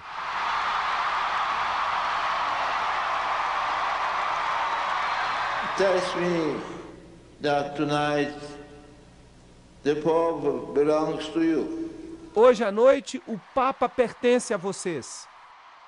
Vocês ouviram uma única palavra sobre Jesus em tudo isso? Uma única? Eu não ouvi nada. Isso é autoadoração em sua pior forma, usando bandas, o balançar dos braços, mas agora vem a pior parte de todas. Vai ficar ainda pior. Vocês se lembram que Benjamin Creme disse que Maitreya lhe disse que a bênção de Toronto ia suavizar os fundamentalistas cristãos. Bem, agora vamos dar uma olhada nos grandes pregadores carismáticos para ver de onde eles vêm e o que eles representam. Um dos principais é provavelmente Kenneth Copeland. Quando Jesus bradou, "Está consumado", ele não estava falando do plano da redenção. Havia ainda mais 3 dias e 3 noites antes que ele pudesse voltar para o trono. Jesus está sofrendo tudo o que havia para sofrer. Não há nenhum sofrimento fora dele. O seu espírito macerado, derramado, desceu às maiores profundezas do inferno. E o diabo pensou que ele o havia derrotado. Todas essas são citações. Vamos ler um pouco mais adiante. Você não tem Deus dentro de você. Você é Deus. Muito obrigado. Agora Pedro disse que, por promessas muito grandes e preciosas, você se torna participante da classe divina. Adão era Deus manifesto na carne. A razão por que Deus criou Adão foi seu desejo de se reproduzir, ou seja, uma reprodução de si mesmo. E no Jardim do Éden ele fez exatamente isso. Adão não se parecia com Deus. Ele não era quase igual a Deus. Ele não era subordinado a Deus. Adão era tão Deus quanto ele podia ser. A mesma coisa que Jesus. Adão, no Jardim do Éden, era Deus manifesto na carne. O que vocês acham? Isso é a linguagem da serpente ou é a linguagem de Deus? Esta é a linguagem do diabo. E ela alimenta essa necessidade humana de autoestima, de grandeza. Então, Kenneth Copeland, o que você está dizendo? O Espírito de Deus falou a mim e disse: "Filho, percebe isto. Agora segue-me e não deixes que a tua tradição te faça tropeçar." Pensa dessa forma. Um homem que nasceu 2 vezes venceu a Satanás. Uau! Jesus nasceu 2 vezes? Isso é interessante. Venceu a Satanás em seu próprio jogo. E eu jogo a minha Bíblia no chão, assim. Eu digo, o quê? Ele disse, um homem que nasceu 2 vezes derrotou a Satanás. O primogênito de muitos irmãos o derrotou. Ele disse, tu és a própria imagem, a própria cópia de Jesus. E eu digo, misericórdia. E eu vi o que aconteceu ali. E eu disse, tu não podes ousar dizer que eu poderia ter feito a mesma coisa. E ele disse, ó sim, Deus disse isto aparentemente, ó sim, se tu tivesses o conhecimento da palavra de Deus que Jesus tinha, tu poderias ter feito a mesma coisa, porque tu és um homem renascido também. Então ele está dizendo aqui que Kenneth Copeland salvou você. Esta é a mais alta forma de blasfêmia que eu já encontrei. O que mais ele fala? E eu digo isso com todo respeito, para que vocês não fiquem chateados. Mas eu digo assim mesmo, quando eu leio na Bíblia a passagem na qual ele diz, eu sou, eu simplesmente sorrio e digo, sim, eu sou também. Então, o que ele tem em comum com Robert Schuller? Tudo em comum. Robert Schuller é um maçom de grau 33, de acordo com a maioria das fontes, e ele está ensinando em linha com a mais alta forma de maçonaria. E se você olha o ministério de Kenneth Copeland, quais são os símbolos que ele está usando? O que é isso aqui? Você acha que isso acontece por sorte, por acaso? Eu acho que não.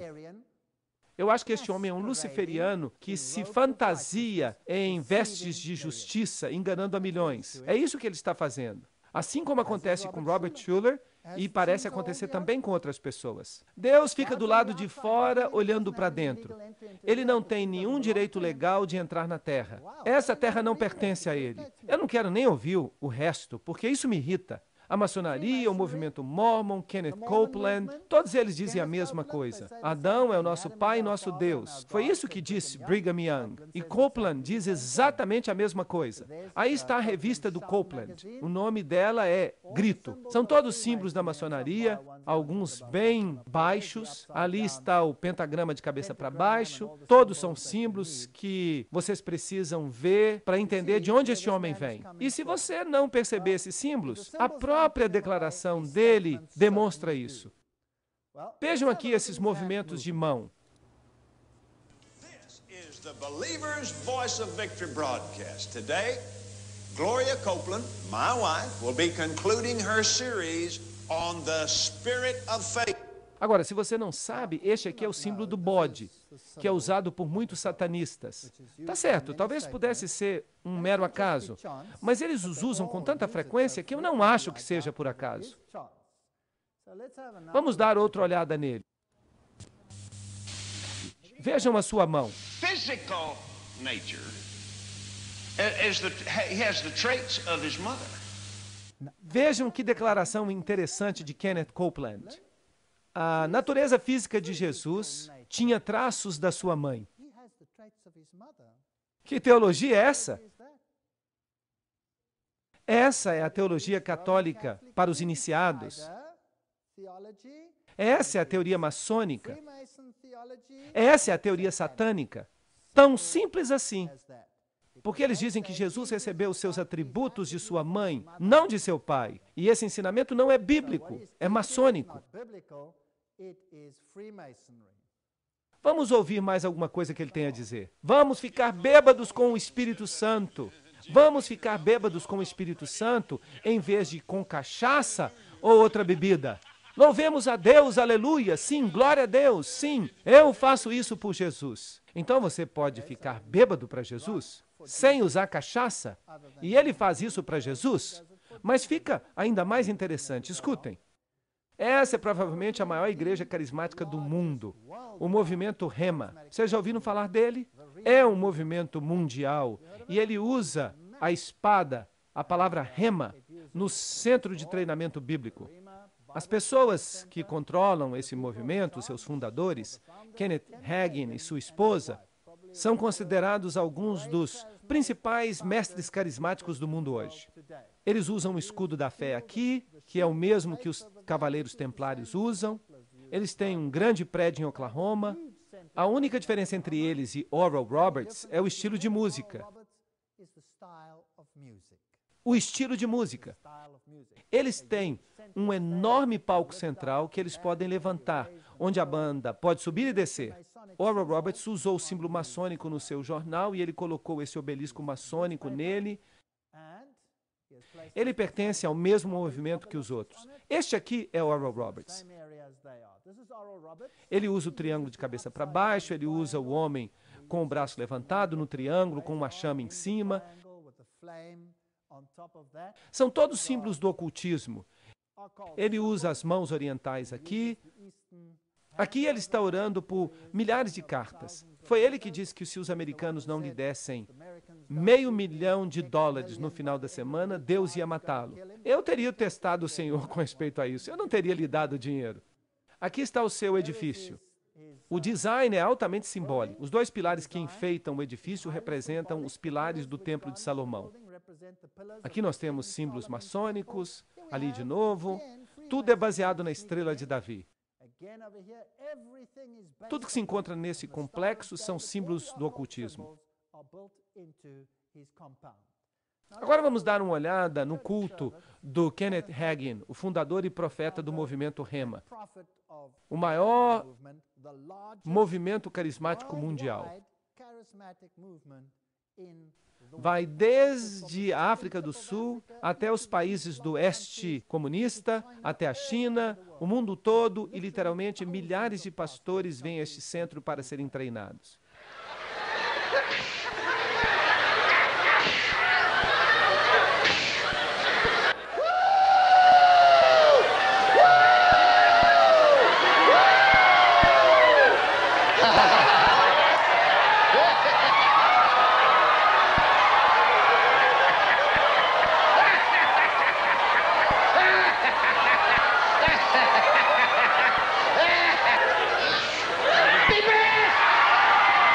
Este aqui é o Kenneth Copeland, por falar nisso.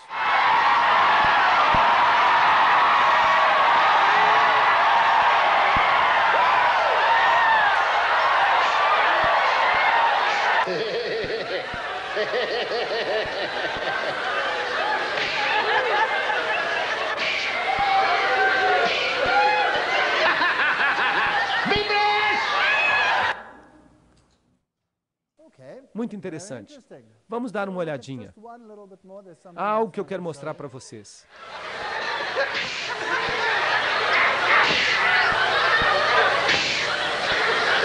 Drunks fall down.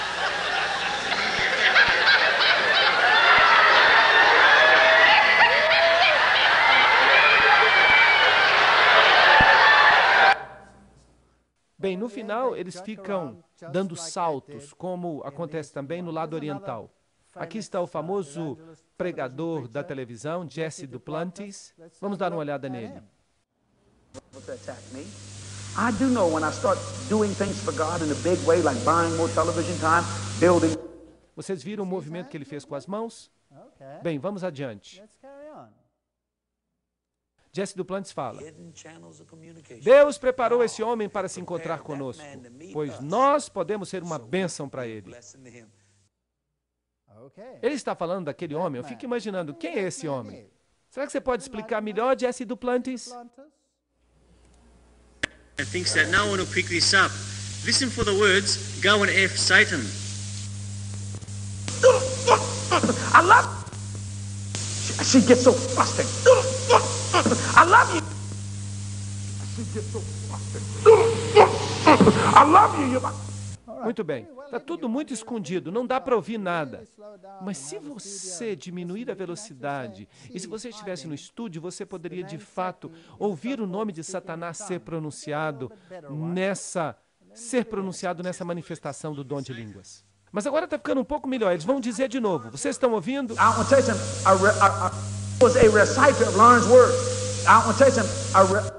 Eu estou com Satanás. E ele faz esse sinal. Mas ele esconde tudo isso na sua fala em línguas. E ele diz: Deus não está interessado em que você seja servo, Ele está interessado em que você seja filho. Mas quando você se torna filho, você se torna um filho que serve a Satanás.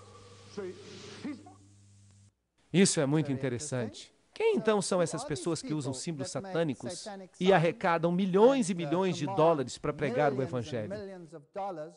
E Kenneth Copeland, com seus sinais maçons, que diz que nós somos todos deuses, é um amigo de Kenneth Hagin, é amigo de Arnold Roberts, é amigo de Robert Schuller, é amigo de Bill Hybels, é amigo deste aqui, é amigo daquele ali. Os pássaros da mesma pena voam juntos. Mas onde é que eles conseguem todo o dinheiro para fazer essas coisas? Este aqui é um dos maiores televangelistas de todos os tempos. Mas antes de eu falar de Benny Hinn, eu acho melhor nós fazermos um pequeno intervalo. Vamos meditar nessas coisas. Quem está ficando no lugar de quem? Será que nós temos um evangelho das necessidades ou temos o evangelho de Jesus Cristo?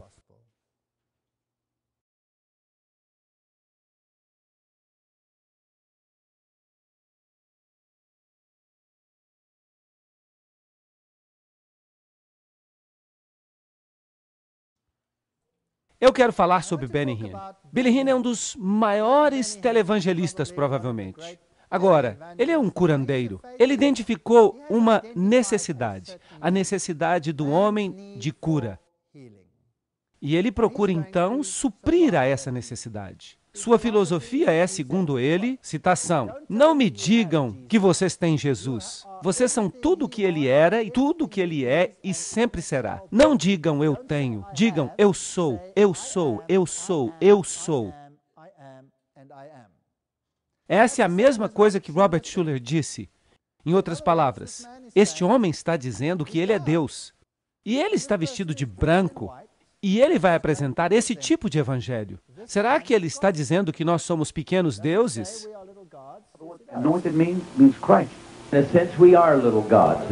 Bem, isso aqui é muito curto, mas ele está dizendo, sim, nós somos pequenos deuses. Agora, a Bíblia diz, bem-aventurados aqueles que amaldiçoam você.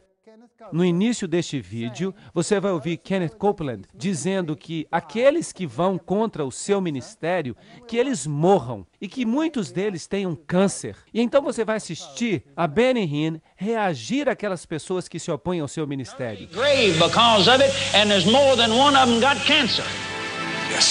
Sim, Senhor, eu farei. Eu colocarei uma maldição em todo homem, em toda mulher que se atravessar contra o teu ungido.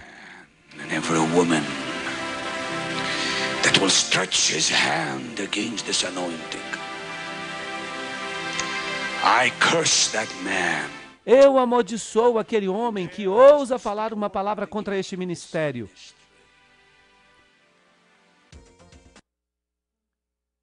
A Bíblia fala que você pode revelar o erro, mas você não tem que amaldiçoar a pessoa.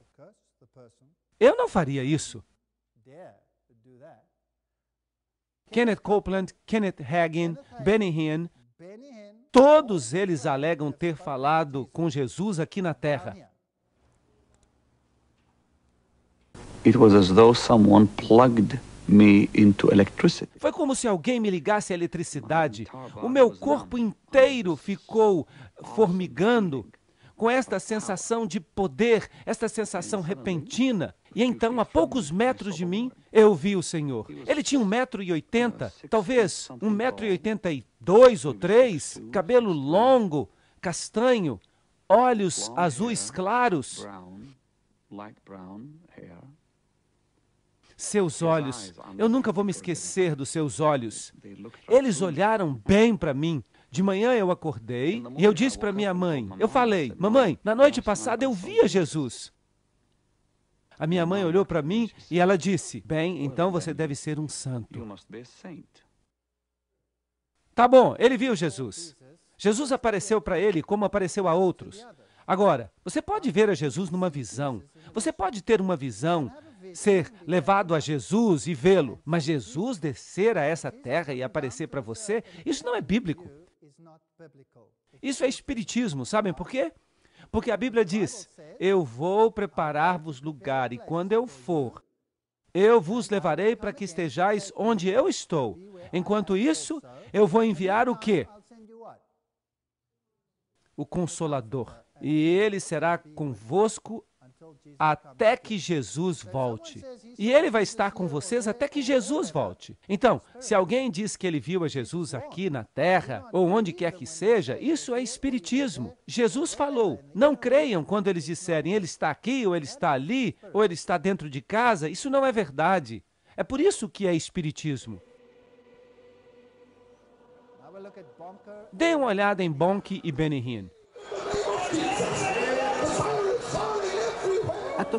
Na liderança do movimento carismático, pelo menos em número de pessoas no auditório, há dois homens muito diferentes. Reinhard Bonnke, um alemão, e Benny Hinn, um palestino de nascimento.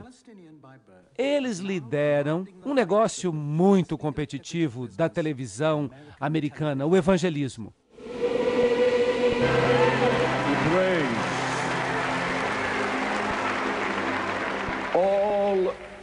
Todas as coisas são possíveis àquele que crê.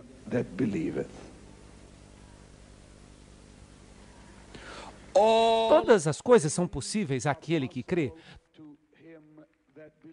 Todas as coisas são possíveis àquele que crê. Todas as coisas, todas. Todas as coisas. toda necessidade, toda oração, todas as coisas são possíveis. All things are possible. All you have to do. Tudo que você tem que fazer é acreditar. Toque aquele lindo violino como uma dádiva do Senhor. Maurice, obrigado.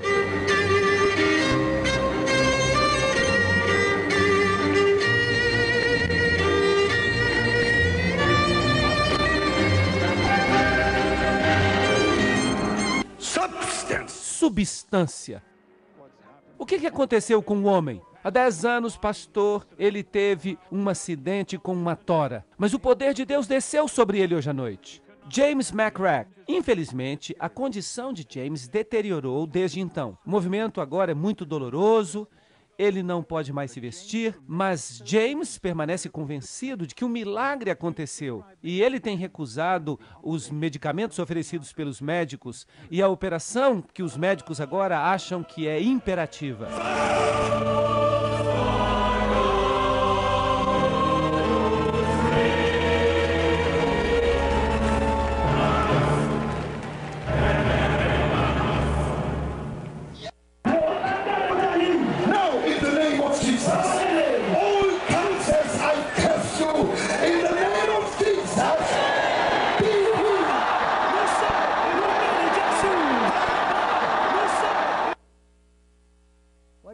Vocês estão vendo?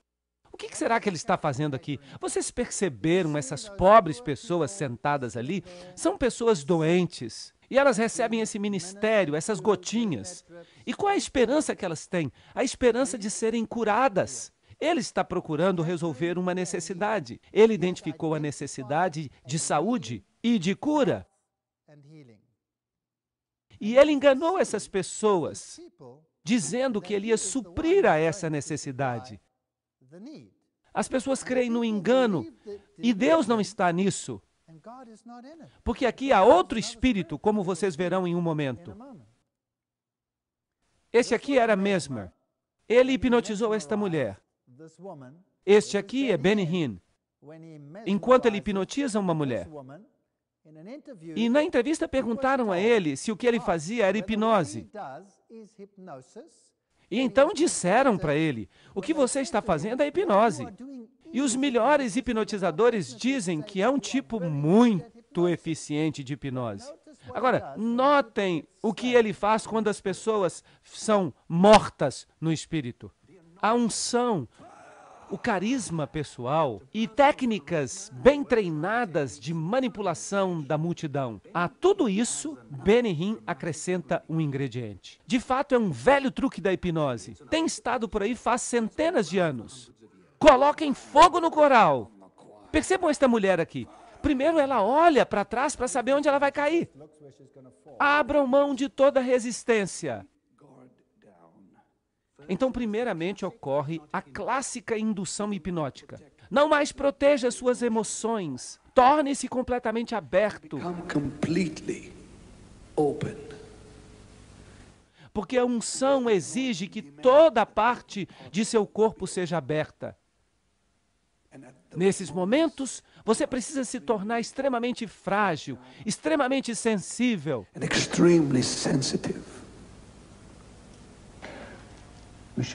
Nós mostramos esta filmagem para um grande hipnotizador, famoso, e ele disse, eu cito, nós fazemos isso todos os dias, e o Sr. Hinn é um verdadeiro profissional. Bem, eu reagiria a isso dizendo que essas manifestações de fato acontecem. Ao mesmo tempo, o real, o divino, tudo está aí. Vejam que ele não negou. Agora vamos dar um passo adiante e vamos ouvir a isto aqui.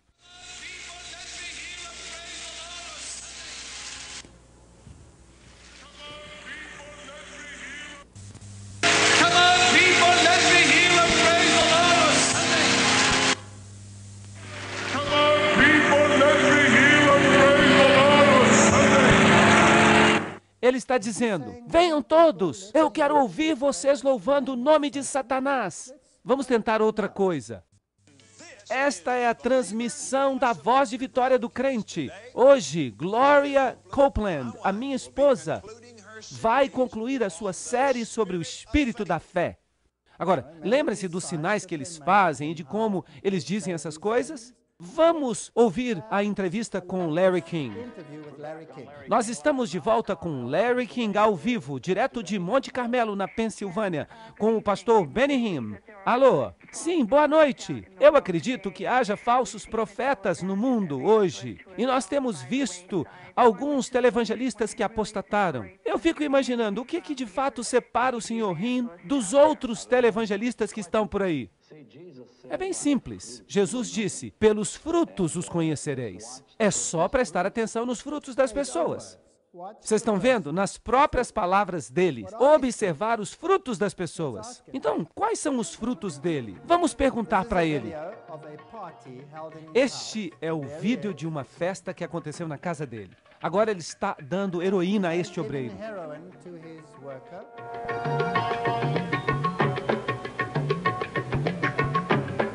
Este homem morre naquela mesma noite de uma overdose de heroína. Aí está ele.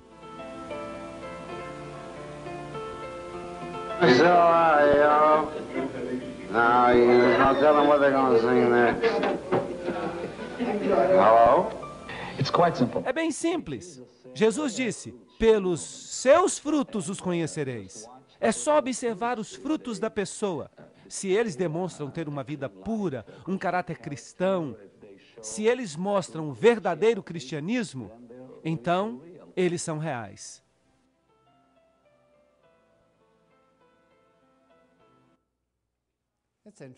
É interessante. Nada aconteceu com ele depois disso. Será que essas pessoas estão além da lei? Elas podem ser vistas dando drogas, podem causar overdose e a morte das pessoas e nada acontece? O que mais ele faz? E um homem foi ressuscitado dos mortos na plataforma.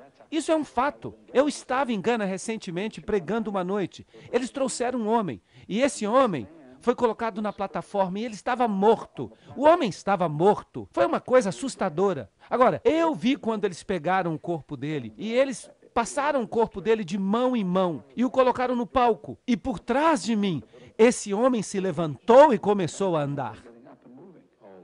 Então você realmente acredita que alguém foi ressuscitado dos mortos no seu programa? Bem, eu não vi, mas nesse caso as pessoas me falaram. Vejam que então, numa história, ele diz, eu vi, eu testemunhei. E quando eles o confrontam, ele diz, desculpe, eu não vi, eu apenas ouvi falar. E as curas? Eu vou corrigi-lo pela última vez. Eu não digo ao indivíduo, você está curado. São eles que me dizem quando eles foram curados. Você está curado pelo poder de Deus. Então ele está mentindo. Esta aqui é a esposa dele. Se o seu motor não está funcionando bem, sabe do que você precisa? Você precisa de um supositório de Espírito Santo bem no seu traseiro.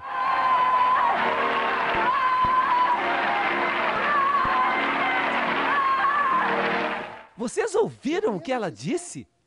Ela disse que você precisa de um supositório do Espírito Santo bem no seu traseiro. Será que isso é reverência para Deus? Então esses pregadores estão dizendo, eu sou Deus. Esses pregadores usam hipnose nas pessoas. Esses pregadores fazem todas as coisas que nós imaginamos que os outros fariam para enganar as pessoas. Eu acho que eles são... O que eles são? Lobos em pele de ovelhas.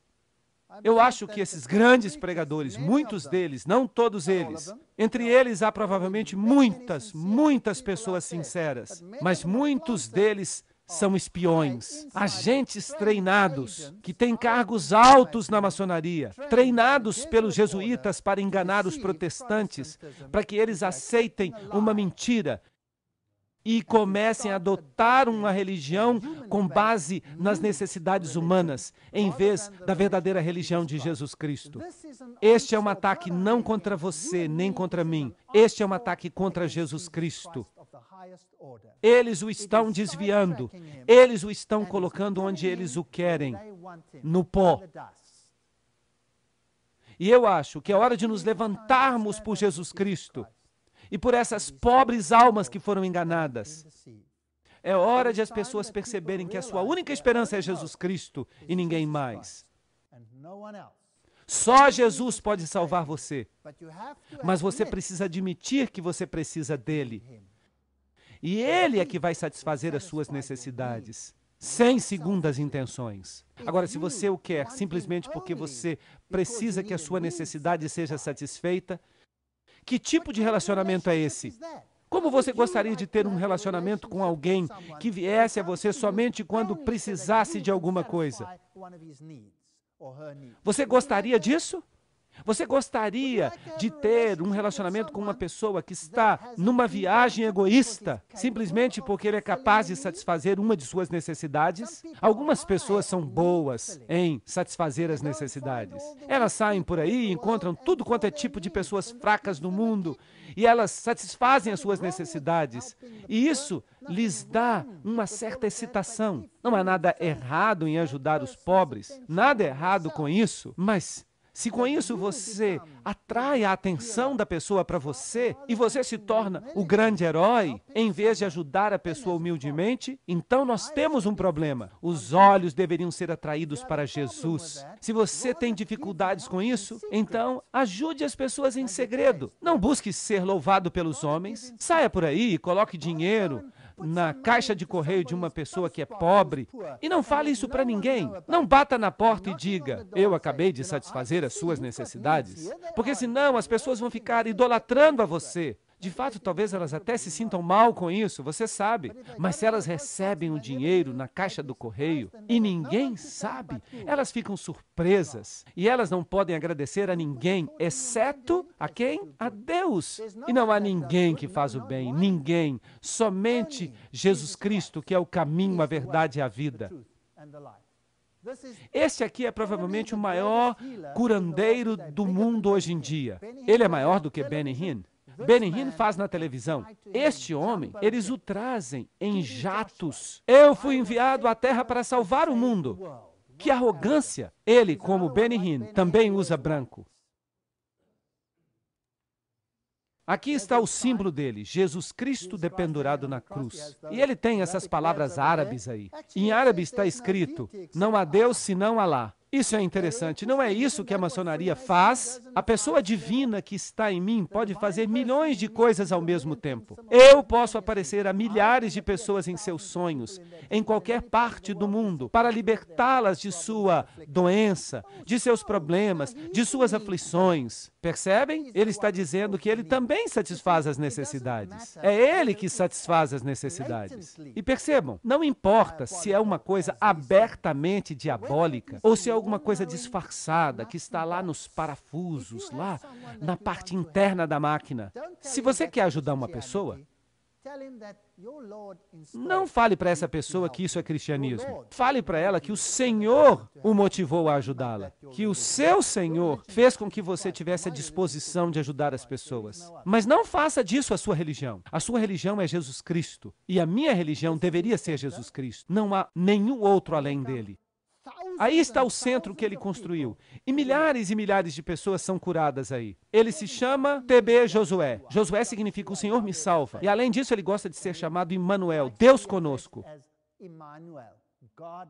Essas pessoas são de fato muito orgulhosas. E ele gosta que cantem para ele essa canção, Emmanuel, nosso Deus, repetida inúmeras vezes. Uma vez, enquanto expelia um demônio, esse Josué perguntou ao demônio, e quem sou eu? E o demônio respondeu, você é Jesus, o Cristo. Josué riu e chamou os outros e disse a eles, estão ouvindo o que esse demônio está dizendo? Eu sou Jesus Cristo. Bem, eu não gosto deste vídeo aqui, mas eu vou mostrar assim mesmo. Vocês vão perceber pessoas falando em línguas no fundo.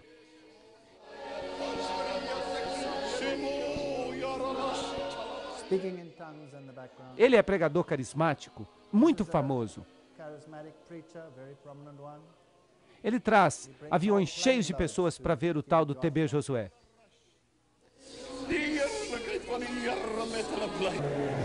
In the mighty name of Jesus Christ.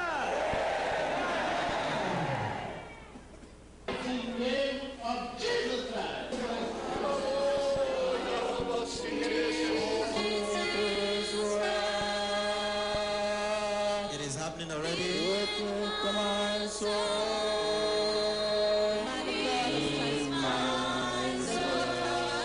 Into the life of the right now. Supostamente esta mulher aqui nunca tinha andado na vida.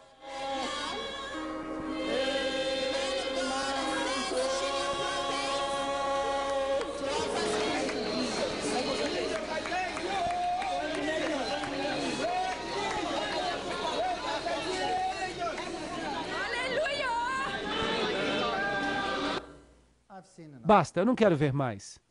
Perceberam como ela andou? Ela andou assim. O que acontecia quando Jesus curava alguém? Essa pessoa pulava de alegria e essa pessoa ficava completamente curada. Isso aqui é um engano da mais alta ordem. 2 Tessalonicenses 9:11 diz: a vinda do filho da impiedade acontecerá de acordo com a obra de Satanás, demonstrada em todo tipo de milagre, sinal e maravilha, e em toda forma de maldade que engana aqueles que estão perecendo. Eles perecem porque se recusam a amar a verdade e a serem salvos. Mas o que é a verdade? Jesus é o caminho, a verdade e a vida. Os teus mandamentos são a verdade. A tua lei é a verdade, Salmo 119. Obediência a Cristo, que é o caminho. Jesus nos chama ao arrependimento para uma caminhada com Ele. E então vocês sabem o que acontece? Mesmo que você continue aleijado, você vai ter gozo, porque você vai ter a vida eterna. E você não vai ser um aleijado na vida eterna. E por essa razão, Deus lhes envia uma poderosa ilusão, para que eles creiam na mentira. É a vontade de Deus que permite isso. Nós precisamos compreender a vontade de Deus, a derradeira vontade de Deus. Deus permite isso porque eles se recusam a querê-lo. Eles querem apenas a satisfação de suas necessidades. Vá embora com essa história de arrependimento. Simplesmente me dê o que eu preciso. E eles estão servindo isto num pacote que é tão atrativo que as pessoas estão acreditando. E a Bíblia diz que eles crerão na mentira e serão condenados por não terem crido na verdade, mas por terem encontrado prazer na impiedade. São lobos em pele de ovelha. Mas Deus não é o autor da confusão, mas o Deus da paz em todas as igrejas dos santos.